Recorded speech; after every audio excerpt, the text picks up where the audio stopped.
Between the rise of the Kimrog Empire and the tumultuous Demon Wars, there was an enigmatic era. A time when brave souls traversed oceans and continents in search of glory, riches, and power. Let us tell you of the days of high adventure.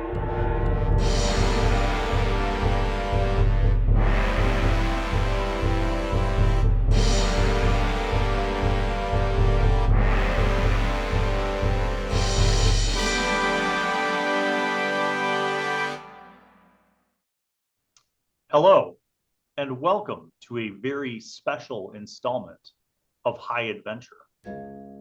On this episode, we will follow the solo exploits of Cade, of the brothers Zhen. Cade, you have spent a year with your brothers on the island of Nisia in the Nisian archipelago. Something like that. On the island chain of Nisia. And you guys, after having established an agreement with a group of very interesting people, the White Furs of Nisia, you have spent the better part of a year establishing a mining operation, expanding the settlement that you guys have been an integral part of, and including, even developing the blacksmithing forge into a kind of a small smelting operation to process the raw ore that you've been able to mine. And in that year, in addition, your brothers have been training some of the people on your settlement in Nisia in defense, in the use of weapons. But in that year, you have not had any external contact with any other people from any of the other islands. And in discussing that with some of the other people who have been in Nisia and have been specifically on Nisia for a while, they have told you that, to their knowledge, there are some islands close, and by close, that they're not exactly sure how many miles, but that the waters are a dangerous place, that there are sea creatures that live in the waters throughout Nisia, and that sometimes there have been fishing boats that have gone too far away from the coast of Nisia and have not returned.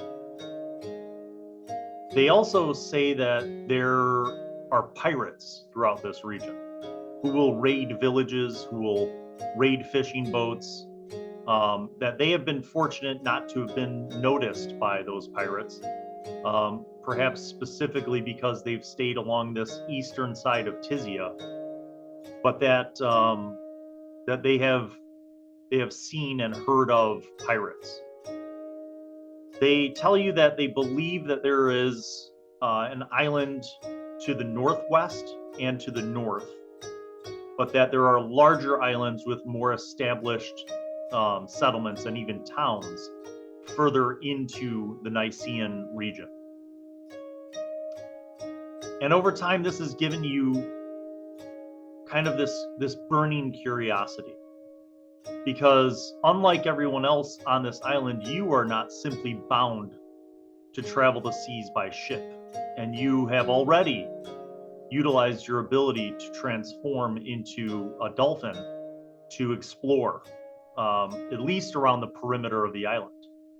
And this curiosity continues to kind of burn inside of you as you think about what else could be out there. And as you think about what has happened to your family's holdings on this island of Amron that you were originally destined to go to. And with that in mind, you discuss with your brothers your plan. You're sitting in the small, humble cottage that you share with your brothers one night after dinner. Your brother Shao is comfortably seated in a chair with a bottle of his homemade wine. And your brother Cho is attentively listening to you.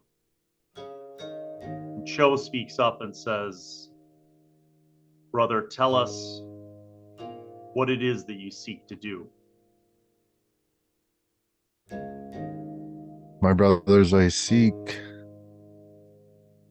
the holdings that our family was originally en route to, but it will take some exploration, I believe, to find the proper route, and I think I have the capabilities to do that, but I'm gonna have to go on my own.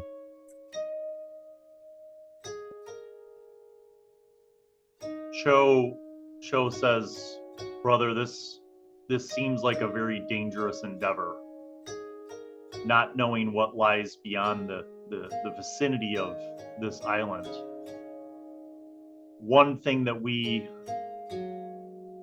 ultimately need, if we are to start trading in the product that we have been developing, is a ship, a larger ship. The fishing boats that are here and that we could build here are not large enough to make bigger voyages with bigger cargoes.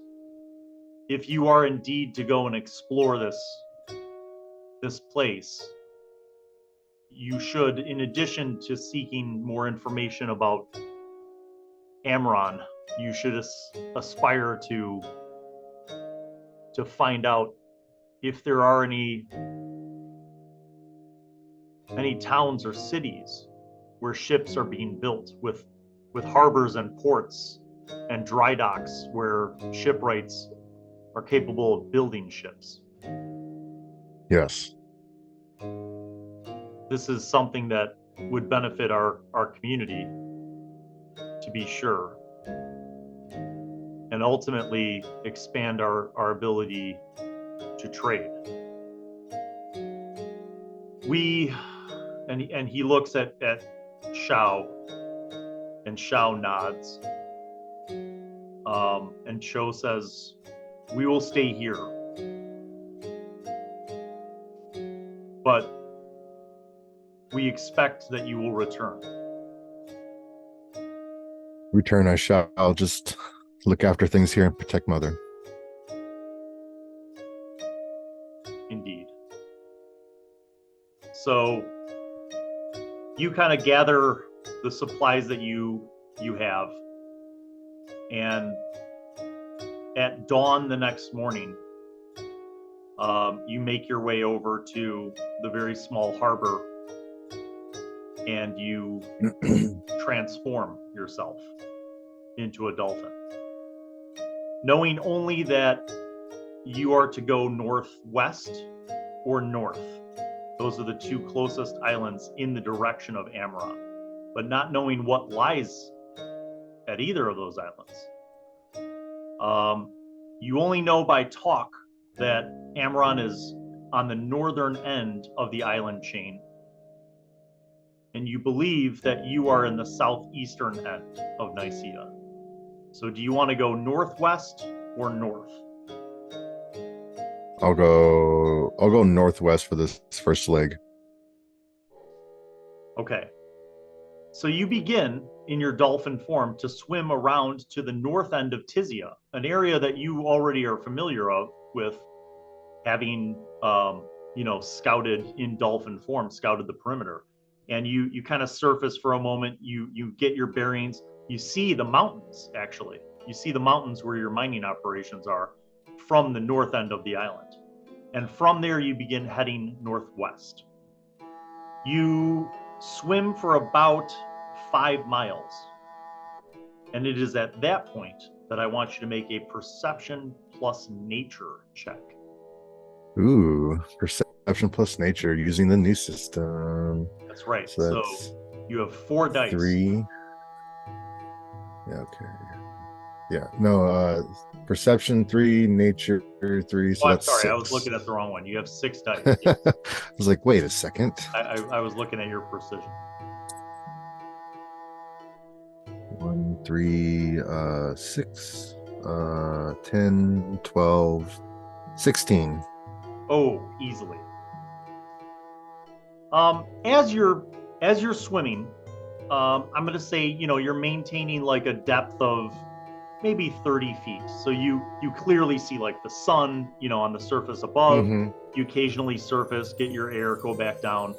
But in the course of this, about 5 miles into your journey, you see something not above you, but below you.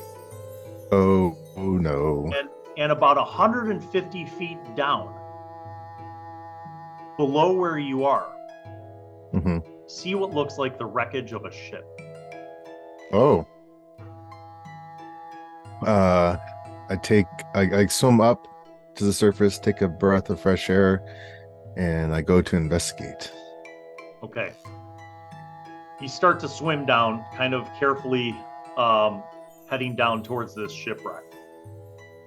And you get close enough to where you can start to discern some details about this ship. Mm-hmm. First thing you notice is that it does not look like a ship of Sacuran design. Okay. The structure, the design, the style of this ship does not look Sacuran in nature. Right. The other thing that you begin to discern is that perhaps this ship looks like it's been sunk here for a while. Like, you're not sure how long, but at least it's old. Several years, if not maybe 10 years. Okay. Because you see that, like, the sediment has settled. It's got, kind of a crust. Semi-buried. Yeah, it's semi-buried. It has like the mollusks and stuff, and the kind of sea things that have grown up around it, and there's even like some plant life that's kind of grown up and through some of the wooden structure. Got it. As you're kind of doing a recon around this ship, you see that it was heavily damaged, but most notably you notice there's a huge rupture in the hull. And it as you kind of get closer, you see that there's actual evidence of like scorch marks, as if something explosive or fire related might have caused this specific rupture. From the inside, it sounds like. It does seem like that. Now, you do not have dark vision, and down here, this far down, it's pretty dark. But you can activate dark vision. That's exactly what I'm going to do. Okay, so you're going to go ahead and make a willpower plus magic roll. Okay, willpower plus magic. That's 8 dice for me.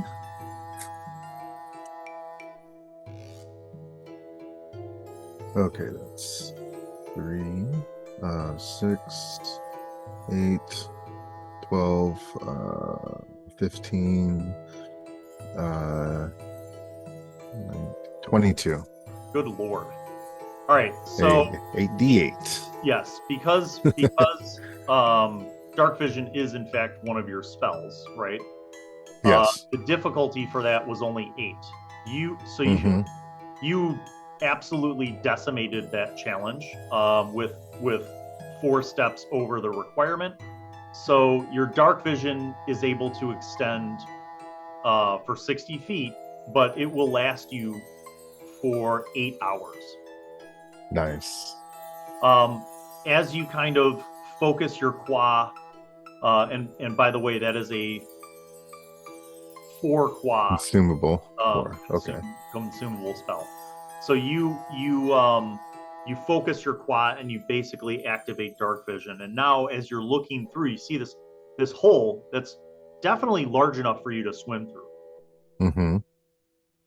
When you kind of approach cautiously, I assume, of course, you kind of swim in, you kind of look into this, you see a number of floating debris just kind of loosely floating, and well, actually at this point it wouldn't be floating, it would have settled because this thing's been there for a while.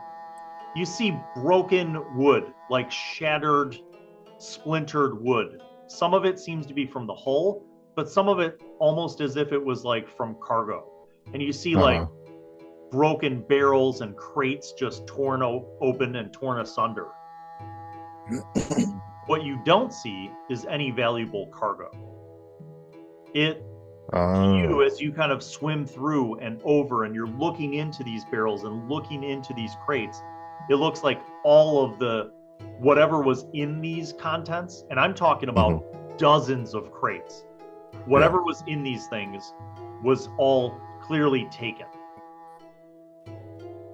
You do find a few bodies. You do find a few dead bodies.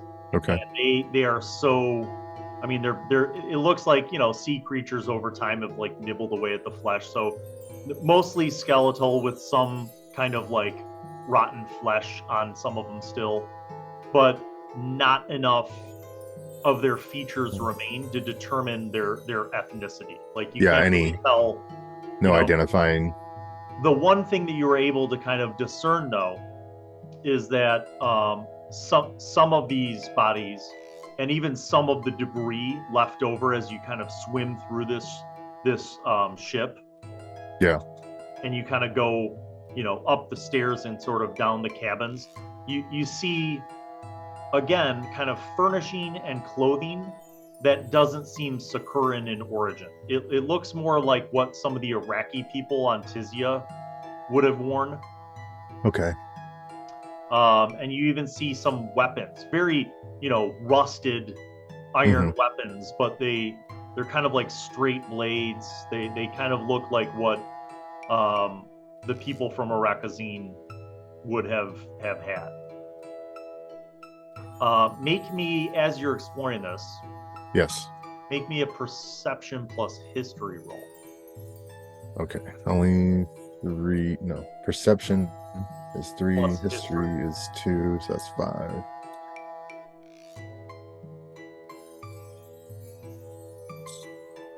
Or 7, 9, 12. Okay, that's actually literally just enough. You recognize when you get up to the top of the deck, you see like what looks like a wooden, large wooden shield. And it had like a carving on it, like of an emblem. Yeah. And you notice this, and it bears a symbol that you remember seeing when one of the Iraqi people in Tizia was telling you about their homeland. And they told you how they had sailed from a port city called O'Shale in the kingdom of Imphis. And they showed you in a journal like a sketch of the coat of arms of Imphis. And you see this symbol. Okay. And it looks like it was, you know, kind of the bannerhead of the ship that like hung on the rail next to the helmsman, like right above the captain's door. Yeah, yeah. You do see that the captain's door is just like broken in, smashed in, and there is like the captain's quarters. Yeah. Can I press in there? Okay, you kind of push through. It's also just torn up. You see like shelves, you see like books that were maybe on the shelf and some navigational equipment and maps, all of which are completely like waterlogged. Like as you swim by them, like pages just kind of dissipate, you know. But you do see some rusted navigational tools. You see that the desk looks like it was like the drawers of the desk were clearly like ripped open, like pried open perhaps with a crowbar. And it looks like any valuables that might have been in there were taken. Yeah. So I would like to focus my claw and kind of like let it radiate around me, and I want to try and detect magic, if you will. Are you trying to tap into the spiritual realm? I think that's what I'm trying to do with this particular type of magic. I'm trying to ask the water spirits in the water around me to detect things. Okay. So you have not really totally cultivated your spirit abilities. Mm-hmm.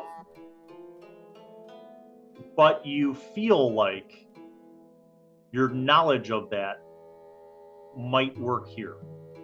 So this is an effect, which means it's at a slightly higher difficulty. Yes. That you're trying to see into the spirit realm and perhaps even communicate with any spirits who might be in the vicinity. So you're going to make a willpower plus magic roll, and your challenge rating is going to be 12. Okay. So magic and willpower. I got a good chance of this. And I'm assuming that you want this to last for at least 1 minute. Yeah, at least. Okay. All right. So it's 7, 10, 12, 13. That's 15, 19, 23. Okay, so I'll say this. Because of your additional successes, that degree of success would grant you a longer duration or a longer range, or both. I'll go with both. Okay, so you can do 1 hour and 120-foot radius for Ghost Sight. So minus off 5 qua. 5 qua. And you just channel your qua. And you open up your eyes. Not only do you now have dark vision, but you are seeing into the spirit realm. And the way this looks is kind of like a gray scale overlay of the physical realm. So you see everything that's there. Yeah. But you also see any spiritual manifestations, and you see resonance.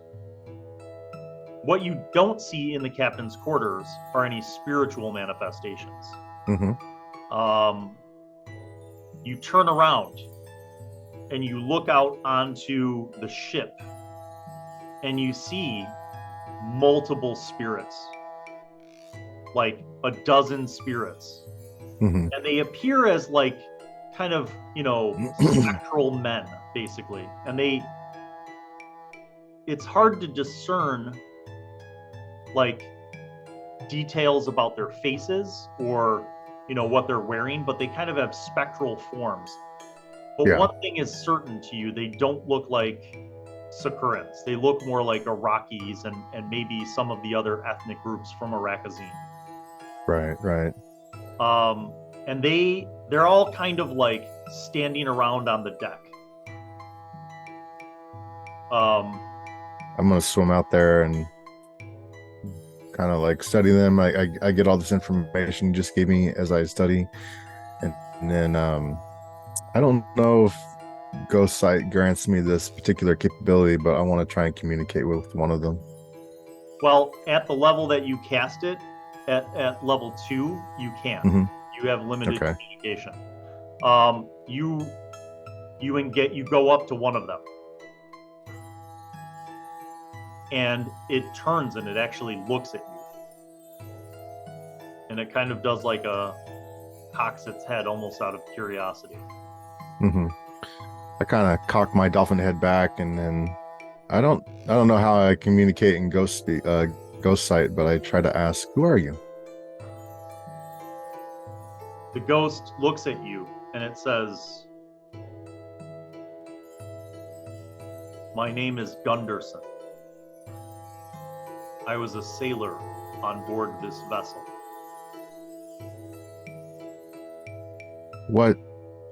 What caused your vessel to be here at the bottom of the ocean?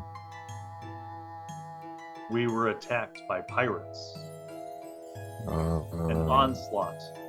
2 ships flanking us. And they had powerful weapons and a great furiosity. We did our best to defend the ship, but we were vastly outnumbered. after they had looted all of our cargo, they executed all of the men who still remained. I was laying on the ship, dying. And that is when, as they were leaving, I heard the great sound, the explosion. The ship shook and began to sink. And I fell into the spirit realm as my body drifted in the water.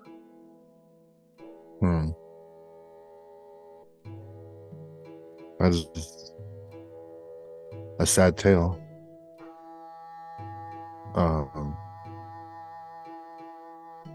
What kind of cargo were you hauling?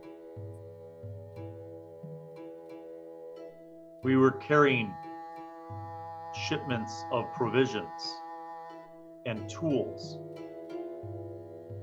to the island of Halry when we were attacked.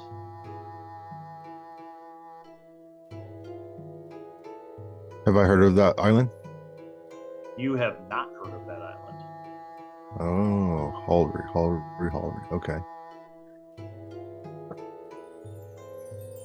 I want to see if I have the ability to essentially lay these spirits to rest. Mechanically, you do not. Okay. You would need a higher level of spiritual magic to enact that. Got it. Okay. The spirit seems to still be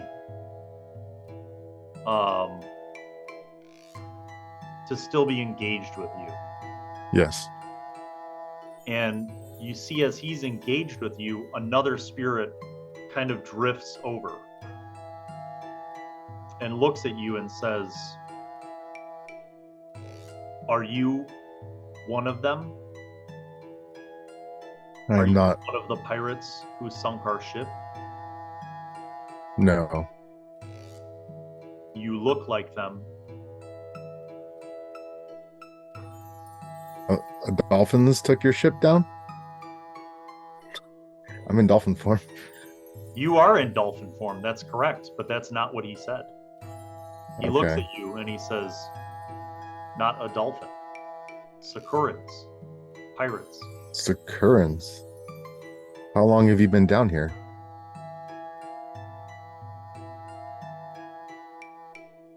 They kind of look off. You get the impression that the spirits might not have a sense of time.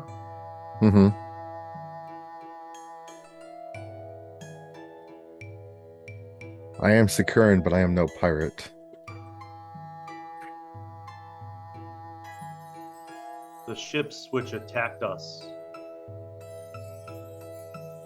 were part of the fleet.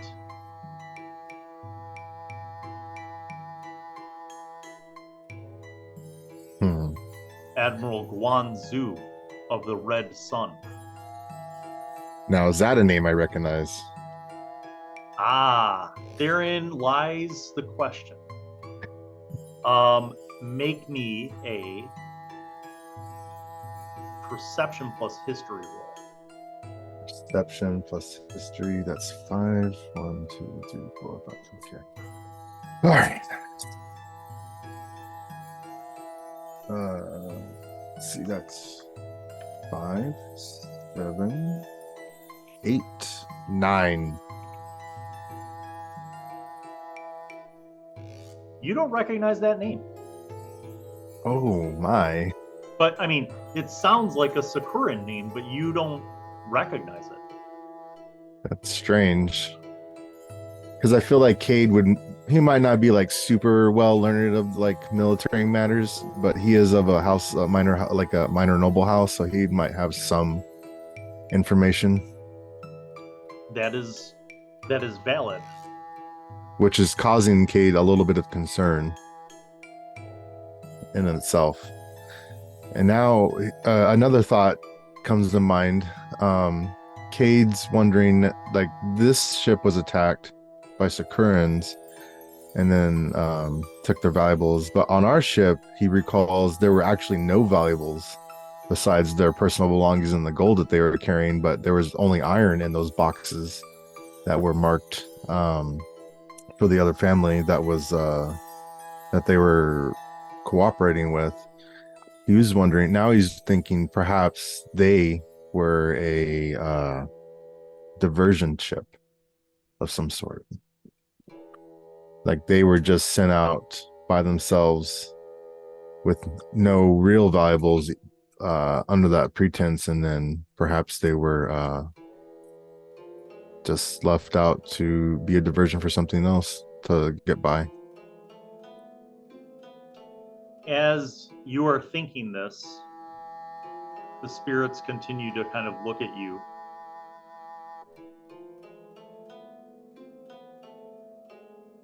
He says to them, I wish I could help you find peace, but my power does not grant me that ability.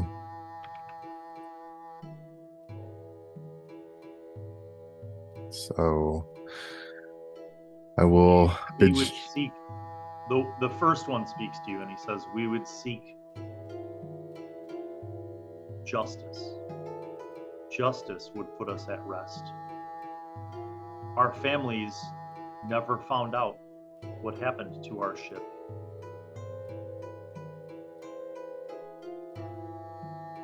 What were your family's names? If I get to Rakazine, I could at least do that much. And the spirits look at each other and they say, our family names are too many, for we were many that were massacred.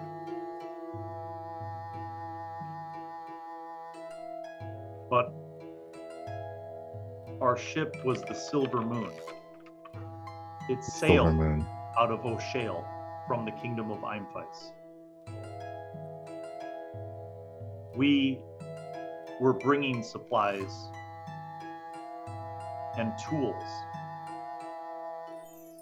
to the colony of Hallry.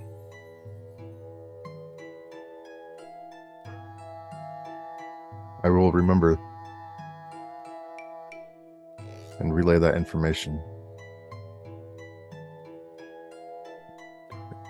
Should I find that I can't remember the name already, but the Sacuran name that they gave, Admiral Guanzu of the Red Guanzu of the Red Sun. I will find out about that as well, and then if necessary, bring justice.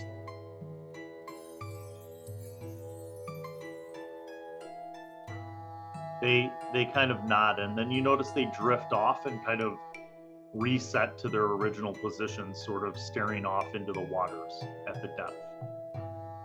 Okay. I think it's time I head on anyway. You do. You swim up to the surface, swim along at the surface for a little while, kind of regaining your breath, and then dive down a little bit. And as you continue to swim, I'm going to have you make a perception plus survival roll to see if you get lost at sea. Perception, so that's 7 die. That would be a kicker, getting lost at sea. Wouldn't it though? It would. It really would. 7, 9, 13, 17, 20, 22. Okay. You clearly do not get lost at sea. You swim another 10 miles and you see an island. I think it'd probably be good to go and get a little bit of rest on the island. Yeah, you've made quite a ways. You kind of swim up towards the shore of the island. You don't see any boats, you don't see any people, you don't see any buildings, anything that would indicate any kind of settlement along the coast. Hmm. But you kind of pull up along the coast, and based on the sun's location at this point, you feel like you have your bearings. You know which direction is north. Yeah.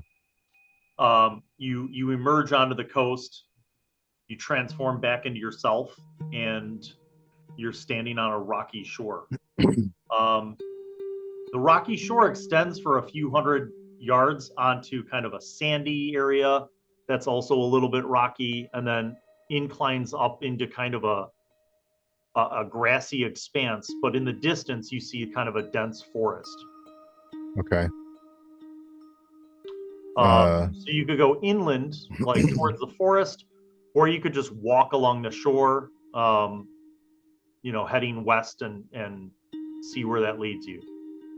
I'm gonna walk along the shore west, and I'm just gonna like pull out some rations and just eat because I haven't eaten in a while. Okay. And explore. You stop, you eat some rations, you walk a little bit, you're walking along the shore, and you walk for about 5 miles, and then you see that kind of the shoreline seems to shift and sort of head northwest and north. So you feel like you're on the western or maybe southwestern side of this island. Looking north as it shifts, you see that this rocky coastline continues. Mm-hmm. With the forest kind of inland, sort of seeming to stay center in the island. Right. There are some occasional trees, that you pass by, but nothing in the 8 miles that you've walked. You haven't really seen any sense of, civilization or people. Okay. I'm gonna start heading towards the forest, and then you said there's like a tall grass before it hits the forest, Yep. right? Yep. So like as he's going through the tall grass and he's starting near the forest, he starts to crouch down, and then to kind of get even with the grass, and then he just starts to change into the Nisian cat. Ooh, nice. All right, make me a willpower plus magic roll. Willpower plus magic, that's 6, 2, 4, 6 die. 2, 5, 6, 8, 14. Okay. That's 2 steps above. So if you want to spend 5 qua, you can be in this form for up to an hour. I'll spend the 5 qua for the hour length. Okay. You transform into the cat, and you begin moving stealthily, lithely through the tall grass until you arrive at the forest. You do see, signs of nature. There are birds. There are some frogs and, ground squirrels, that kind of stuff in the grasslands. And as you get closer to the woods, there's more signs of life, insects. You even see a few like lizards kind of climbing the trees and stuff. But no major game so far, and still no signs of humans. Okay. You kind of begin traveling through this forest. Some of it is dense, but some of it's, kind of sparse enough where you can move through and move through pretty easily. And you travel for like another 5 miles as you're sort of heading north, still in this forest.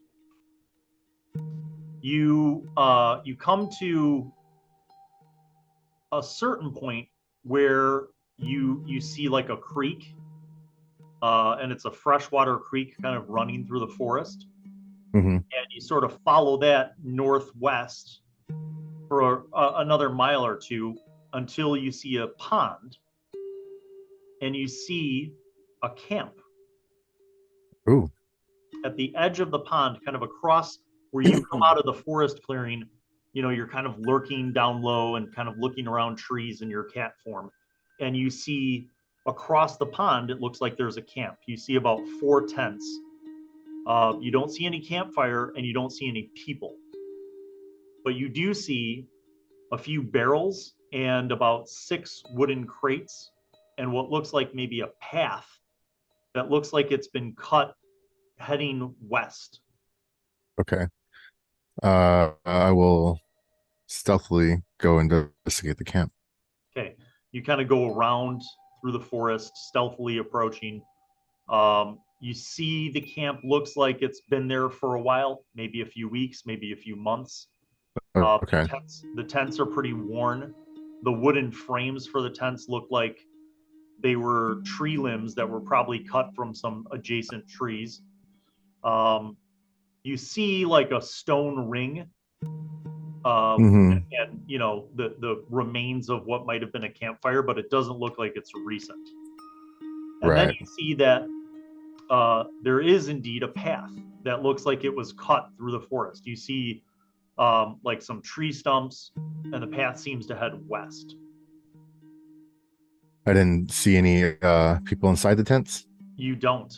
You see, when you peek into the tents, you see there are bedrolls and blankets. It's very dusty. Looks like they haven't been used. You see that the crates and the barrels all have different markings. All of them have, you know, they're kind of marked, but they have different signs and symbols. And it looks like most of the signs and symbols are in Iraqi. Okay. It looks like there's some barrels of ale, and one of them is opened and tapped, and you could see like it's got bugs in it, so it looks like maybe they opened one of these and drank from it and just left it. The others are intact, and the crates, one of the crates is opened, but it's empty. There's just like leaves and dirt in it. But the other 3 crates are unopened. Would I be able to maybe, I don't know if it's possible for a cat, but to try and like pry one open? You have very powerful claws, so This is true. you could literally rip the wood apart. I'll rip the wood apart on one of them. Okay, you kind of climb on top, dig your claws in, and start ripping the wood open. And when you peek in, you see layers upon layers of finely crafted clay pottery. Okay. Like bowls, plates, small dishes. It doesn't look like it looks like it was made somewhere else and shipped. And it's packed with, you know, like soft hay, like layers of soft hay. So it's, you know, maybe a few of the bowls are like cracked or something, but most of them are intact. Yeah. Cade's cat instincts come over and he bats one a little bit, but then he's like, interesting. And then he starts to head down that cut path. Okay. You head down the path. You make your way for another few miles, and you see that the path cuts through the forest, then it opens out into grasslands. Do you continue kind of going west? Yeah. All right. As you do, no roll necessary. It doesn't look like anybody's moved through here recently. Like the grass is not trampled. You know what I mean? Like it. Right. Not freshly trampled. Right. So you kind of make your way west, and you get back to the coast. And you feel you're probably somewhere in the west or northwest side of this island. And there's a tiny little inlet, like, and it looks like it's, you know, the rocky shore kind of goes out to sort of a shallow area. And it looks like maybe you could get like a small boat up to this area. Interesting. This could be like a small like, I don't know what to say is like a civilian way, but like a little forward operating base of some sort. Could be indeed. Okay. As you look out, you just see ocean. Yeah. Do I feel like, what time of day is it? It's probably mid-afternoon by this point. And given the fact that you've swam about 20 miles and then you've traveled on land 10, 15, somewhere around 20 miles because you kind of zigzagged a little bit. Yeah. You've traveled quite a bit today. I think I'm going to stay here for the night. I don't have no idea how much further the next island is, and I don't want to be doing traveling at night on the ocean in the dark. Facts. So okay. I'll head back to that camp. All right, you find your way back pretty easily. It looks like the pond is fed by the same fresh water. There's it seems like clean fresh water. There's fish in it, that kind of stuff. Mm-hmm. You gather some firewood, make a little fire, have some rations, or you could fish if you want. Yeah, I'll fish. Yeah, you get a couple fish to kind of supplement your rations. And do you go through any of the other crates or anything else? Yeah, I check him out. I'm in human form, of course, too now. Okay, so you pull out your crowbar, you pry open the lids of the other crates. The other two crates, one of them has a whole bunch of cookingware, like pots and pans and utensils, and they look pretty well made. Yeah. And then the last one you open up has sets of clothes, and these definitely don't look like Sacuran style clothes. They look like something from a Rakazine. But they seem to be finely made clothes. Shirts, tunics, pants, socks, coats, vests, cloaks, the whole thing. And they all seem Iraqi style clothing. They all seem like the style that you've seen the people from Rakazine wearing. Mm-hmm. Okay. I just leave it alone. Cade's not really looking for anything. He's just wondering what's in there. All right. So you, after a while, you eat, you chill by the fire for a while. You go into one of the tents and you sleep. The next morning, you wake up to the sounds of, birds and insects. Mm-hmm. The sun is just rising. You've had a great rest. You recuperate all of your qua. Okay. What now? I think it's time to head back to the coast and get out of here. Okay. You do. You head back to the coast. You look out at the vast expanse. With the sun, to your east rising, your sense of directions and your survival knowledge is pretty strong. Do you want to swim north, northwest? I'm going to go straight north this time. Okay. All right. You transform into a dolphin. Go ahead and make your willpower plus magic roll. Let's see what it's going to yield. 8. So that's 6. There we go. That's 8. All right. 8, 9, 12, 15, 16, 24. Okay. You can be a dolphin for a whole day with that many successes. I will do so. Or conversely, if you wanted to turn into a whale, so you turn into the dolphin, you start swimming, you're making your way through the waters, and about 5 miles out from the coast, make me a perception plus survival roll. Perception and survival. So that's 7.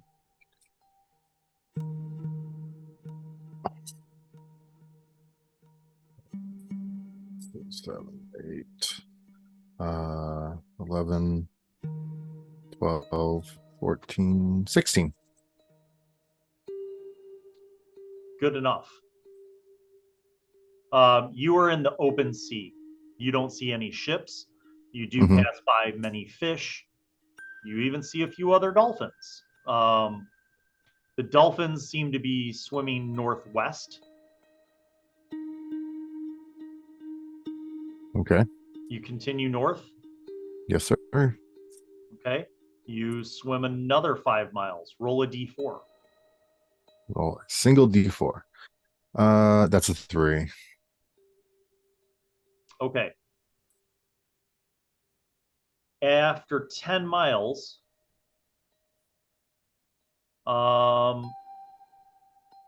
make a perception plus nature roll. Perception and nature, that's 6. 1, 2, 3, 4, 5, 6. 6, 9, 12, 14, 17. Okay. You see that to the northwest, the floor of the ocean is a little bit more shallow. Mm-hmm. Like, whereas it might have been like 500 feet deep, now it's only like 250 feet deep. Okay. Seems like there could be an island in that direction that it's rising, perhaps. I'll head that way, see if I can find something. Okay. You swim northwest for another 5 miles and you start to see sandbars. And then you start to see an island. Okay. As you approach this island, still in dolphin form, you see that it is just sand and rocks. Like, there's some sparse vegetation, but nothing significant. Mm-hmm. Yeah. And you feel like, based on the time of day, that you're somewhere on the... You're approaching it from the east. So... Okay. After a little bit of looking... Do you want to swim around the circumference of it? Yeah. Do you want to go north? Yeah, if south? it's not like a giant island. I mean... I'll start south and head. Okay. Yeah. So you start heading around, you're approaching it from the east, you start heading south, and you're kind of going around the circumference of it. It hooks back up after 5 miles and heads north. And then you see at a certain point, after about another 3 miles, that it kind of cuts in. So you're on the western side of it, and it cuts into the east. And it looks like almost like a mile in, and you Wow. as you're swimming, you see that it has kind of a deep harbor. Like, the western side of the island looks like the ocean floor is like 300 feet deep. As you head into this inlet, it shallows, but it's pretty deep, up to about 100 feet from this rocky coast. You don't see any signs of civilization. Like, you don't see docks or anything like that, but it definitely looks like kind of a deep harbor. It could be one if someone invested into it, perhaps. Yes. Now you are kind of swimming up by the surface, and you could see, as you're kind of swimming through this inlet, that it's like I said, it's deep, but it's also kind of a wide sized inlet. But again, other than some scrub brush and sparse vegetation, you don't see any trees, mountains, anything like that. Yeah, it'd be a good harbor, but there ain't shit here. Try to remember it and go on about my way. Okay.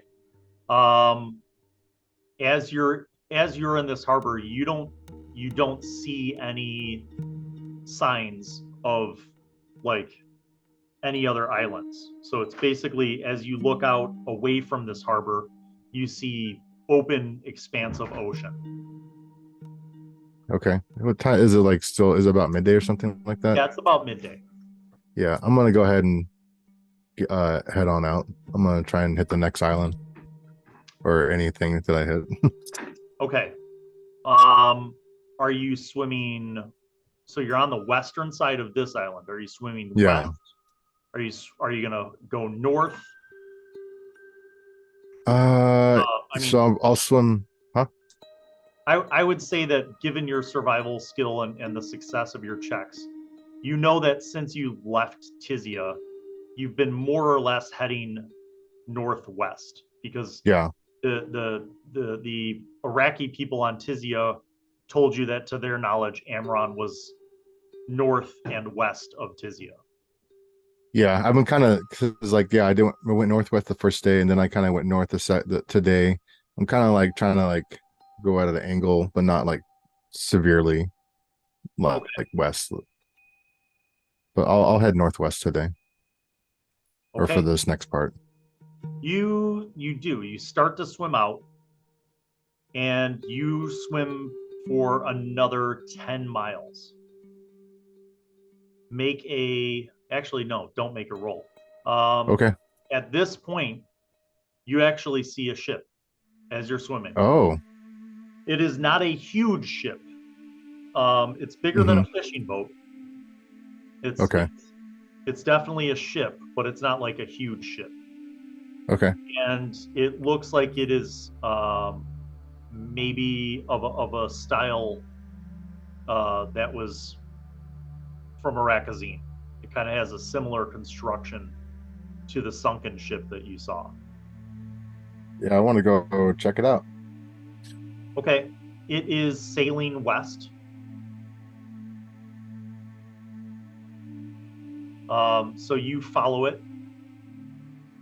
It doesn't look like a military ship. Like you don't see any ballistae, you don't see any soldiers on it as you're sort of eyeing it while you're swimming alongside of it. You see sailors, obviously. Yeah. And it looks like it could hold a decent sized cargo, but it continues to sail west. Yeah, I go up to it and I kind of circle around it and see if I can kind of like check the people out. Yeah, from the water level, you only see the people that are kind of on the edges of the ship, like sailors working the ship. You don't really see anyone that isn't actively working in a sailing capacity.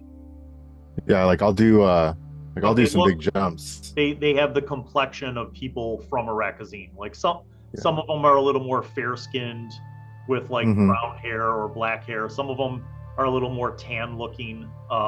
Yeah. So I'm going to, I do a couple circles. I'm sure the sailors see me, and I'm gonna go into the water. I'm gonna drop my form, and then I'm going to break the surface and call out in their language. So you're swimming ahead of the ship and then turning back into a human form? Yeah, so they don't pass, like I'm not going to do it behind them. Right, okay. All right, so you do. You're in the water, now you're waterlogged with all your stuff. Yeah. You're kind of treading water, you wave up and you call out to them in Iraqi. And you see like one of the sailors look and he kind of shades his eyes with his hand and he calls back in Iraqi and he's like, man overboard! Man overboard! And you see a couple sailors rush and one of them throws this rope out to you with a bunch of knots on it. Yeah. You catch it, you grab it, and you're kind of being trolled along with the boat, but you're pulling your way up and they're pulling the rope up and they pull you up over the side. When they pull you up over the side, you see, there's about 24 sailors. Some of them are still working the sails and working the ship. Others are kind of clustered around you. And a larger Iraqi man, middle-aged, he's bald with like a crown of gray hair and a gray beard. He kind of comes up to you and he's actually wearing leather armor and he has a sword. He's holding a sword out to you and he says, in Iraqi, he says, "You speak our language?" Yes, thank you for pulling me out of the water. Make a perception plus social manipulation roll. Okay, let me see. I know I don't have a lot of that. Oh, I do. Plus perception, that's 5. 1, 2, 3, 4, 5.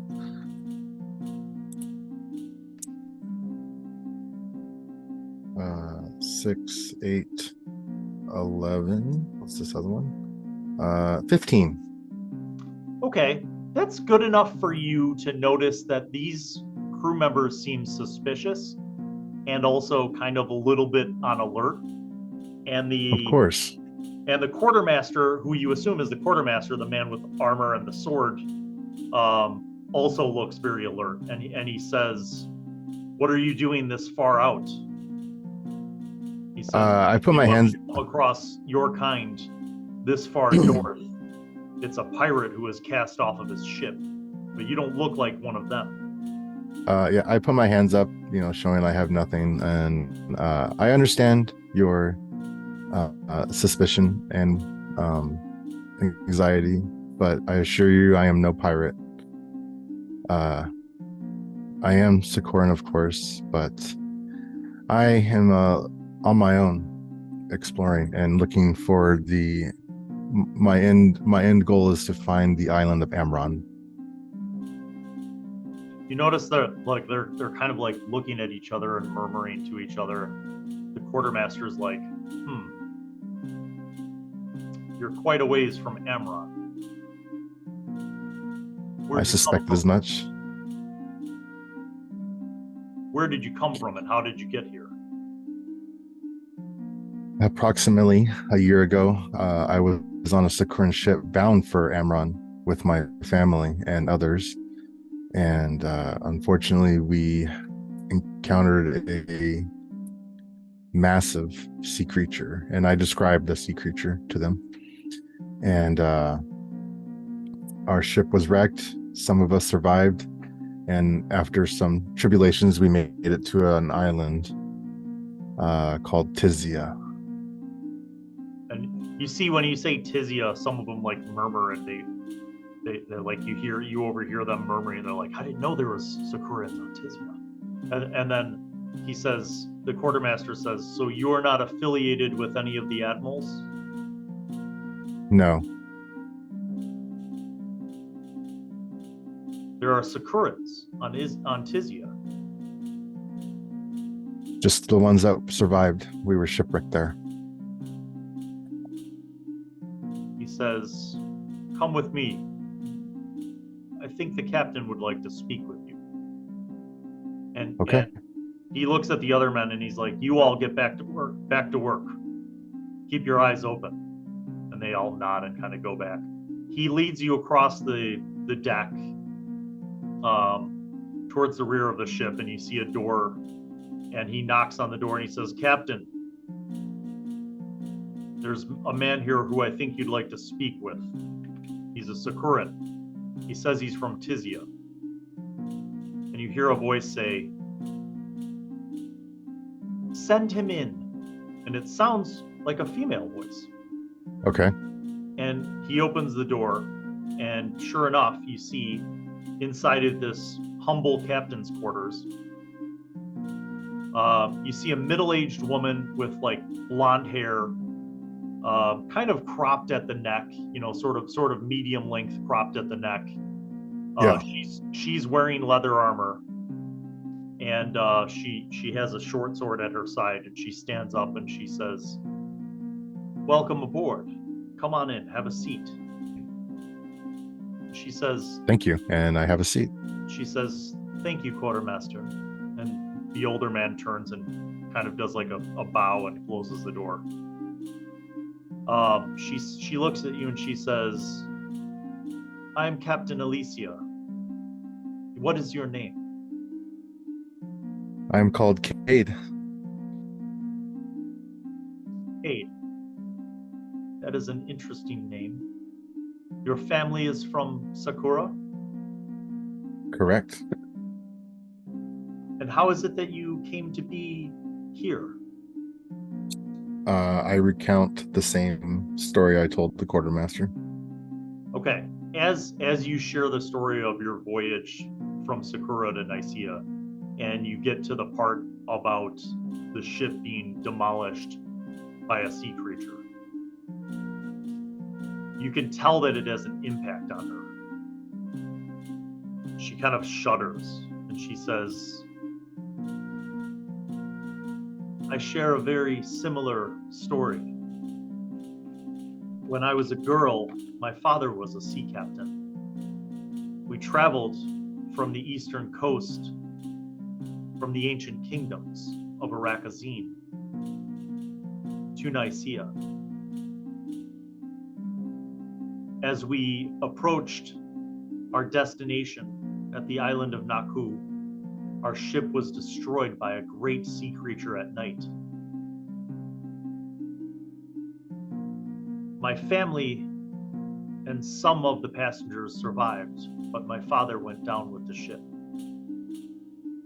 She says, I'll never forget the terrible storm or the waves that crashed against the ship that night, but nothing would compare to the roaring and deafening sound of the ship being crushed by that terrible creature. It was quite fearsome. We fought it off, but then as we were escaping, another creature seemed to be chasing us, and this is just me trying to actually remember it too. I believe it was like a shark man of some sort. He says, was riding. You saw one? We did. It seemed like it was somehow riding a tidal wave, and while we wounded it, my brother wounded it. The wave still crashed into our ship, and that's what sunk us. She says, I've only heard of the Karsh, but I've never seen one, nor do I know anyone who's ever seen one. It is said that they were the first people here in Nisia, that their civilization ruled this region for thousands of years. Mm-hmm. This shell upon my back. On the first island that we were washed up upon before we got to Tizia, me and my brothers were exploring, and we found what seemed to be a cave underwater, and there was a great shark's jaw and like a ritual table and other things associated with the Karsh, I believe it was. She nods and she says, But there was none there. That is incredible. I have not heard of any findings of their civilization. I think I still have some sort of like necklace or something from that time. You do. And I show it. She looks at it and just in awe. She says, this is a wondrous find. She says, I'm not certain about where you found this, but I can tell you that there are many scholars and sages who would relish this information, who would seek to know about it. She says, where were you heading when our ship came across you? I set out from Tizia and was traveling. For my first day, I traveled northwest, and then the next day I traveled north for half a day, and then I hit northwest again, and then I came up, because I believe today's the second day, and then I ran into your ship, Captain. I see. Well, we are returning from a voyage to Halri. We're heading to the port city of Sacuran. Is that It's going towards on the island of Kamamep. Is that going towards Amron? She says, well, Amron is north of Kamamep, but Kamamep is one of the largest islands in the chain. Okay. And likely one of the most civilized, other than Nupais and Kuap Vogam. But Kamamep is my home port city, or my home port island, and Sasalem is my port city. It's a bit further north and west of here, but if you if you seek a smaller settlement on the island, we could head west before heading north along the coast and drop you off if you desired. If it wouldn't cause you too much trouble to go out of your way to bring me a little bit closer towards my destination, I would love to get to Amron. Sacilem is the closest city on the island. You would still need to go a bit north to get to Amron, but it is in the northeast of Kamamet. Do you happen to have a map that I could look at? She nods. And then she goes over to her desk and unfurls a map.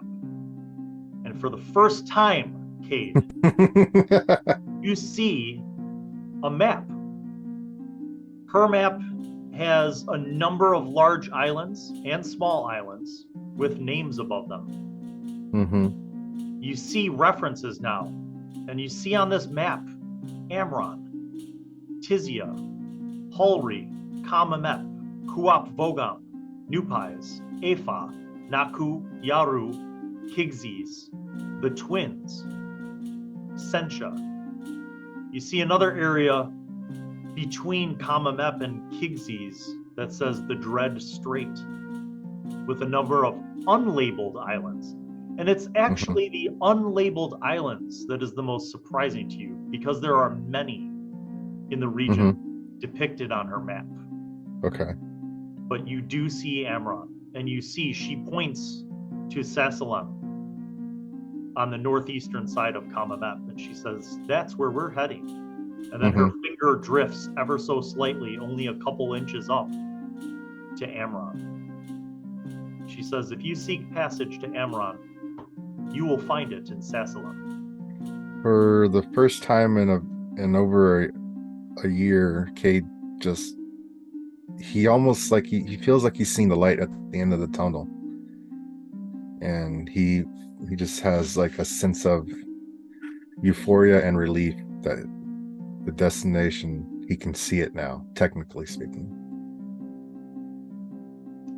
And as that feeling comes to you, she kindly puts a hand on your shoulder. She says, if you'd like, you can rest. And she gestures to like a humble couch that is like on the one side of her captain's quarters. She says, if you'd like, you can rest here. We have about perhaps another 25 miles before we arrive, so we won't probably arrive until dusk. Thank you, Captain. You don't understand how this information makes me feel so elated that I can bring this news back to my family. She nods. She says, you're welcome. And she actually walks out towards the door, opens it, looks back at you and nods and closes it quietly. I go and sit on the couch. You do. And it's comfortable. The ship's kind of rocking back and forth smoothly. The waters are calm. And at dusk, no, not quite dusk, late afternoon, the captain knocks on the door. You had kind of drifted off to sleep for a moment. You hear the knock and she opens the door and she says, Mr. Cade, we'll be arriving shortly. Thank you. Captain, there's one thing I feel like I should mention to you. On my exploration over here, I ran across a ship that had been sunk, and if you will keep this to yourself, please. I communicated with the spirits of the dead there. And she looks at you and she says, oh, you're a Sacuran holy man? I've heard of your kind. Didn't I've you never find met it? one, though. Didn't you have questions about how I was in the middle of the ocean? that was the part of my power of how I got here. She says, truly, I've only heard of such things in stories. There are not that many Sacurans north of Kuop Vogam, in the northern part of the Nicean region. But it's a blessing to have you aboard my ship. Had I known that you were a holy man, I would have provided you with a meal, but we're so close to the port that I'm sure you'd rather have the comforts of an inn. I appreciate that. But the ship that I found and the spirits I conversed with, and what was it? I believe it's called the Silver Moon, Phil? Yes. I found the remnants of the Silver Moon, and they had also been bound for Hallry. I'm actually going to make a roll because she might be old enough to remember that name. Okay. And I got a 12. She says, I've heard of that ship, but I thought that it was sunk perhaps 7 or 8 years ago. It did seem like it had been there for quite some time. And I believe it was a trade ship that it mostly sailed the northern routes. Perhaps it was a ship that conducted trade between Hallry and Sencha and Kamamep. The information I found out, it seemed that they had been attacked, and what surprised me most, and why I understand your crew's initial suspicion of me, they had been attacked by Sacurans. She nods and she says, in truth,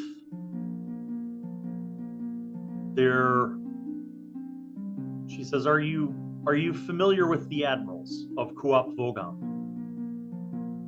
They relayed the name of one of them to me. She and says, I tell her that name. Well, Kuop Vogam was one of the early colonies established probably around the same time as Kamamep, but it was taken over by a crew of several pirate fleets. And when they took over the island, they established their own government, a council of 7 pirate captains who called themselves the admirals. And their numbers, their fleet are significant. They have dozens of ships and several warships that they commandeered and added to their fleet. I believe that 2 of the 7 admirals are Sacurans. Do you know the name of the one who sunk the Silver Moon? I give her that name, but I can't remember how to say it. Admiral Guanzu. Guanzu. I need to write that down. Could you put that in the chat for me, please? Yeah. When she hears you say that name, her eyes go wide, and she says, he's one of the oldest and most powerful and well-respected of the 7 admirals. Although their council holds that each of them has an equal say, Admiral Guanzu is considered the tiebreaker. He was one of the founders of their kleptocracy. And he is a Sacuran. These 2 Sacurans, the admirals, are they still tied to Sacura? Because I've never before recently I'd never really heard of them. She says, to my knowledge, I don't know Admiral Guanzu's entire story, but I know that he has been in Nisia for 25 years. He has been here for a very long time. Okay. This is a lot of information I did not know. Thank you. again for the hospitality and this information. He says there is another Sacuran who is part of the council, who is one of the 7 admirals. I don't know much about this admiral, and very few people do. Do you know their name? I know their nickname. They are called the Red Tide. The Red Tide. Their fleet is not as strong or as large as Admiral Guanzu, but apparently the Red Tide is mostly made up of a mix of Sacurans, Iraqis, Suinites, and even I've heard some Zarachis. He has quite the mix of crew, it seems like. Yes, and from what I've heard, the Red Tide is an admiral who has gained favor with Admiral Guanzu because he is so vicious. His attacks are so calculated. He has quickly come up in the ranks, from what I understand. I hope you never meet any of these people. And I as well. You hear some men calling from outside, and she says, she looks over her shoulder, says, "It sounds like we're approaching the harbor. We'll be making anchor and unloading soon." She says, "You can come ashore with me if you'd like. I can show you the town and find an appropriate inn for you." I would appreciate that very much. She nods and she says, Welcome to Kamamep." And she smiles. And that, my friends, is where we'll end this most epic of interludes. Tune in for the next one to find out what Cade discovers as he comes ashore on a new island in the region of Nisia.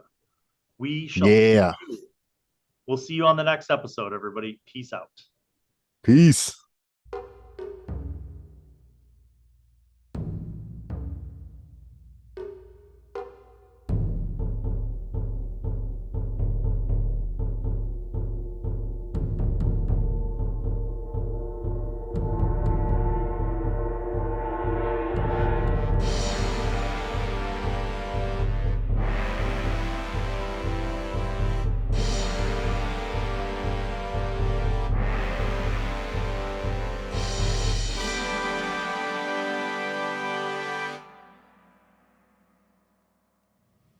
Well, hello, and welcome to Blayne Allen World.